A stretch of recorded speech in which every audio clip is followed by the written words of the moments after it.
गल्लीत चोरी होऊन 2-3 दिवस झालं आणि आज आम्हाला कळलं या. तर विषय काय झालाय त्याला सांगतो तुम्हाला. तर नमस्कार मित्रांनो, मी तुमचा लाडका ब्लॉगर शेऱ्या आणि आपली सकाळची सुरुवात जिम पासून झालेली. जिम मध्ये गेल्यावर केला आपला वर्कआउट चालू. आज होता आपला ट्रायसेप म्हणा आठवडा झालं ट्रायसेपच मारतोय. आता आठवडा झालं म्हणलं ट्रायसेप मारतोय. आता एक पोस्ट तर मारलीच पाहिजे. बघा मग कसा आहे ट्रायसेप काय दिसे ना, मग बघा डबल बायसेप. आपला वर्कआउट झालं निघालेलो, पण म्हणलं आज जरा पोटाचा व्यायाम मारावा. पण आपल्याला काय व्हायचं नाही पोटाचा वर्कआउट. 2-3 रिपिटेशन मारलं स्पोर्ट म्हणा लागलं मालक, आपल्याला काय व्हायचं नाही, राहू द्या चला घरी. जिम वरनं घरी येऊन आवरून निघालो कराडला, कारण आपल्याला कॉलेजचं ऍडमिशन करायचं होतं. जाताना लागलीच तेल पण टाकलं आणि गेलो डायरेक्ट सोहलीला, कारण शिवमेला न्यायचं होतं. तेवढ्या शिवम्यामध्ये रानातच घाट पडला. मग त्याला तिथनं उचलला आणि निघालो कराडला. कॉलेजमध्ये पोहोचलो, डायरेक्ट फोटो चिटकवायला घेतला, कारण फॉर्म तर आपण काय घरनच भरून आणलेला. फोटो चिटकूनच तो ऑफिस मध्ये जातो, त्यांची जेवाय सुट्टी झाली. मग तिथं तासभर बाहेर थांबलो आणि शेवटी एकदाशी फॉर्म भरून निघालो घरी. जाताना तर भुका निभार लागलेल्या, पण आता जेवायचं टायमिंग झालेलं आपलं, त्यामुळे म्हणलं आता नाश्ता राहू दे म्हणत होतो. पण आपलं मन काय ऐकते वे, शेवटी नाश्ताच केला. डायरेक्ट आलो भारती बाजारमध्ये, कारण घरच्याने लोणच्याची बरणी मागवलेली. त्यात आपला भाऊ एवढा प्रोफेशनल की एका लोणच्याच्या बरणीसाठी पाक मोकळं बास्केट घेऊन हिंडत होता अख्ख्या भारती बाजारमध्ये.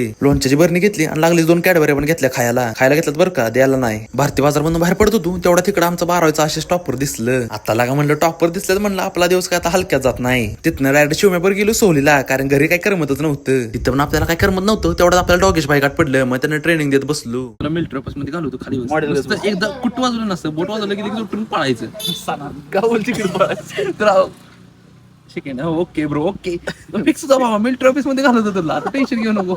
माझं असलं बोलणं ऐकून डॉगेश बाई पण लयच लाजलं. तिथनं डायरेक्ट संध्याकाळी शिवम्यान मी निघालो मार्केटला, कारण आपल्याला एक काम होतं. मार्केटमध्ये गेलं तेवढ्यात आपल्याला इकडे सुया गाठ पडला. मग सुयाला फाडला, मग बरोबर शेंगदाण्याला. सुयाला अजून टाइम लागणार होता आणि आमचं काम झालेलं, त्यामुळे शेंगदाणा खात निघालो आम्ही घरी. घरी येऊन जेवण खाऊन बाहेर पोरांच्यात बसलेलो. तेवढ्यात एक विषय कळला की गल्लीत चोरी झाल्या. नेमकं काय चोरीला गेलं हे काय माहित नाही, पण 2-3 घरं फोडली ती. आता हा सगळा काय विषय झालाय तुम्हाला पुढच्या ब्लॉग मध्ये सांगेन. आता इथं पण जेवढे बघितलाय तर लाईक आणि फॉलो करून जावा. चला भेटूया पुढच्या ब्लॉग मध्ये.